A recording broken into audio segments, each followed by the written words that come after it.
నమస్తే, welcome to Leo news. దేవాదాయ శాఖ అసిస్టెంట్ కమిషనర్ శాంతి అలాగే విజయసాయిరెడ్డికి మధ్య అక్రమ సంబంధం ఉంది అంటూ శాంతి భర్త మదన్ మోహన్ రాష్ట్రపతికి అలాగే ప్రధాని కార్యాలయాలతో పాటు డీజీపీకి కూడా వినతి పత్రం ఇచ్చి తనకు న్యాయం చేయవలసిందిగా కోరిన విషయం మనందరికీ తెలిసిందే. అప్పట్లో ఈ అంశం రెండు తెలుగు రాష్ట్రాల్లో కూడా చర్చనీయాంశంగా మారింది. అయితే మరి ఇన్ని రోజులు కూడా మదన్ మోహన్ ఏమైపోయాడా అనుకుంటున్న టైంలో తాజాగా ఇప్పుడు ఆయన మంత్రి లోకేష్ని కలిశారని, తనకు న్యాయం చేయవలసిందిగా లోకేష్ను కోరారు అంటూ వార్తలు అయితే వస్తూ ఉన్నాయి. మరి ఇన్ని రోజులు మదన్ మోహన్ అనే వ్యక్తి ఎక్కడికి వెళ్ళారు, ఎందుకు సైలెంట్గా ఉండాల్సిన పరిస్థితి వచ్చింది, మరి ఈ కేసులో అసలు ఆయనకి ఎప్పుడు న్యాయం జరిగే అవకాశం ఉంది, లోకేష్ గారు ఎలాంటి హామీ ఇచ్చారు, ఎలాంటి విషయాలన్నీ తెలుసుకుందాం. మనతో పాటు ఉన్నారు senior journalist doctor Durga Vadlamani గారు. నమస్కారం మేడం. నమస్తే. సో ఎప్పుడో 2-3 నెలల క్రితం బాగా రెండు తెలుగు రాష్ట్రాల్లోనూ కూడా వివాదాస్పదమైన అంశం విజయసాయిరెడ్డి అక్రమ సంబంధం గురించి. సో అది ఇప్పటి వరకు కూడా ఒక కొలిక్కైతే రాలేదు. ఆయన ఎంత పోరాడాలో శాంతి భర్త పోరాడి కొద్ది రోజులకి సైలెంట్ అయిపోయారు. ఏంటి ఈయన ఎక్కడికి వెళ్ళారు మరి అనుకుంటున్న టైంలో మళ్ళీ ఇప్పుడు ఆయన లోకేష్ గారిని కలిశారని చెప్పి న్యాయం చేయాలని కోరారు అని చెప్పి వార్తలు వస్తున్నాయి. సో మీరేం చెప్తారు మేడం? మీరు చెప్పినట్టుగా అసలు ఏంటి ఏమైపోయారు మదన్ మోహన్ అని అందరూ అనుకున్నారు. అంటే బెదిరించారా వీళ్ళు, అసలు మనిషిని లేకుండా చేశారా, గల్లంత అయిపోయాడా మనిషి అన్న కోణంలో కూడా చాలామంది అనుకున్నారండి. కాకపోతే ఏంటంటే మనకు తెలిసినంత వరకు బెదిరించి అతన్ని సైలెంట్ చేశారు అని మనం విన్నాం. విజయసాయిరెడ్డి మనుషులు అంటే శాంతి ద్వారా. అయితే ఇవాళ ఆయన మంగళగిరి వెళ్ళి ప్రజా దర్బార్లో లోకేష్ని కలిసి వినతి పత్రాన్ని ఇచ్చారు. ఏమని, ఇట్లా నా భార్య శాంతి అప్పట్లో దేవాదాయ శాఖలో ఉండేది, ఆవిడ అసిస్టెంట్ కింద. నేను ఇండియన్ ఇన్స్టిట్యూట్ ఆఫ్ ప్యాకింగ్లో నేను అసిస్టెంట్ డైరెక్టర్గా ఉన్నాను. అయితే నా భార్యని లోబర్చుకుని, అంటే నాకు తెలియకుండా నన్నేమో అమెరికా పంపించేసి విజయసాయిరెడ్డి నా భార్యను లోబర్చుకుని ఆవిడతోటి సహజీవనం చేసి ఒక బిడ్డను కన్నారు. డిఎన్ఏ కూడా ఆయన వెళ్తానని అంటే అప్పుడు దాని మీద చాలా గొడవలు అయ్యి ఇతన్ని నోరు మూయించేలాగా చేశారు కదా. సో ఇప్పుడు డిఎన్ఏ చేసి నా బిడ్డ అవునా కాదా నాకు తెలియాలి, ఈ సహాయం మీరు చేయాలి. వీటన్నింటికీ మించి నా భార్య ద్వారా, అంటే నా భార్యను లోబర్చుకుని విశాఖపట్నం ఆర్కే నుంచి భీమిలి బీచ్ వరకు, విశాఖపట్నం ఆర్కే బీచ్ నుంచి భీమిలి వరకు 1500 కోట్ల రూపాయల విలువైన భూముల్ని ఆయన కాజేశాడు, దాని మీద దర్యాప్తు జరిపించండి అని ఇవాళ ఆయన అడిగాడు. ఎందుకంటే ఇది చిన్న విషయం కాదండి. ఇప్పుడు ఇవాళ మనం చూసాం పేర్ని నాని ఉదంతం. 90 లక్షల బియ్యానికి 1,72,00,000 కట్టేసి కేసు మాఫీ చేయించుకోవాలనుకుంటున్నాడు, అవునా? సో అది ఒక ఉదాహరణగా తీసుకుని మనం వీళ్ళందరూ ఏదైతే కొల్లగొట్టారో, ఏదైతే కబ్జా చేశారో అవన్నీ వాళ్ళ చెర నుంచి విడిపించి ప్రభుత్వం తీసుకుని ఫైన్ వేయాలి వాటికి. అంటే కేసే కాకుండా ఫైన్ కూడా వేయాలని మనం అంటున్నాం. ఎందుకంటే అప్పుడు కానీ భయం రాదు. ఇవాళ మొత్తం ఏదైతే జరిగిందో, ఇప్పుడు ఇందాక జగన్మోహన్ రెడ్డి హెలిప్యాడ్ విషయం 9 లక్షలది ఆయన 8.60 లక్షలు ఖర్చు పెట్టాడు.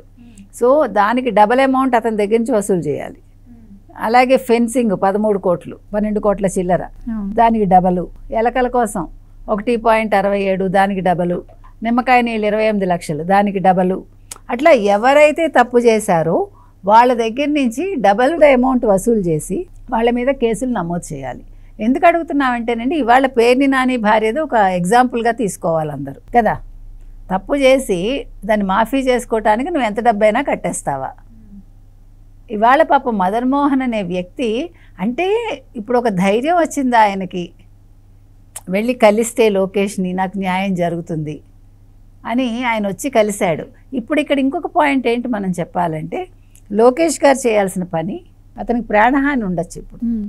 కాబట్టి ఆ విషయంలో కూడా ప్రభుత్వం జాగ్రత్త. ఆయన ఇంకొక మాట కూడా అన్నాడు మేడం, ఇప్పుడు ఆయన చేసిన విజయసాయిరెడ్డి చేసిన అన్యాయాల మీద, అక్రమాల మీద బయటికి తీస్తున్నాను, పోరాడుతున్నానని చెప్పి నన్ను ట్రాన్స్ఫర్ కూడా చేయించారు అంటున్నారు. గతంలో ట్రాన్స్ఫర్ చేయించారు.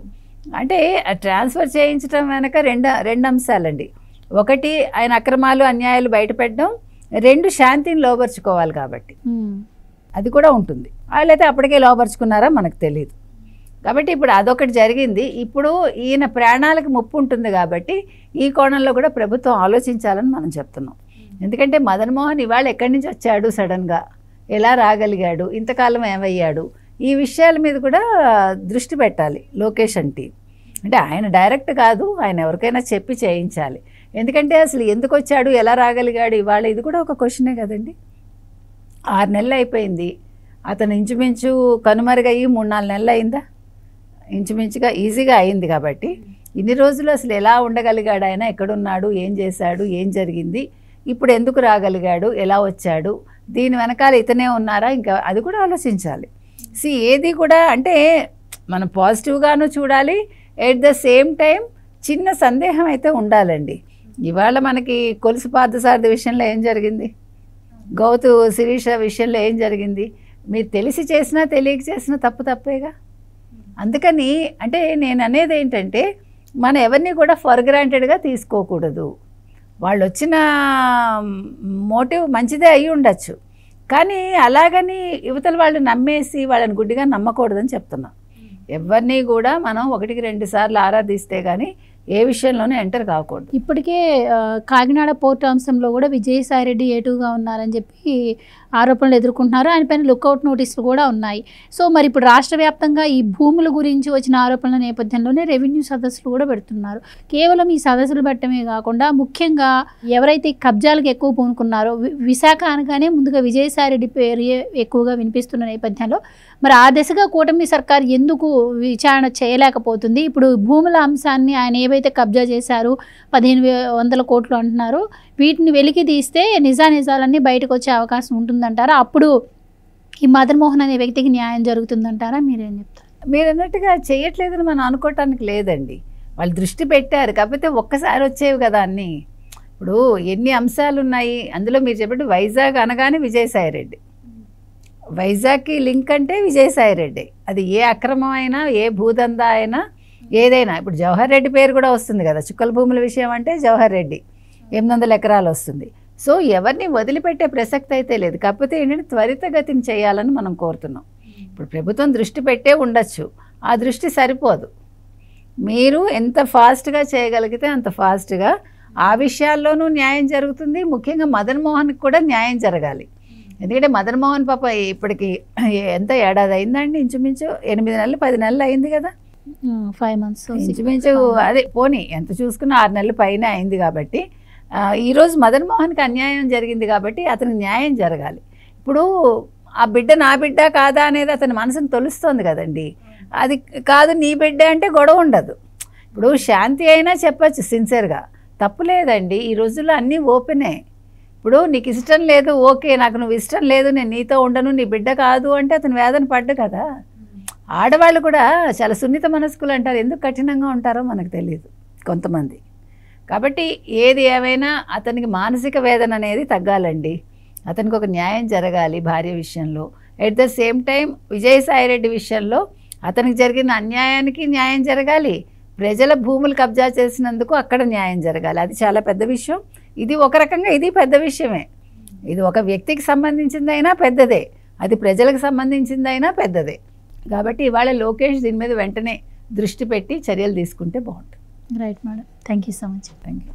Please subscribe to Leo news for more videos.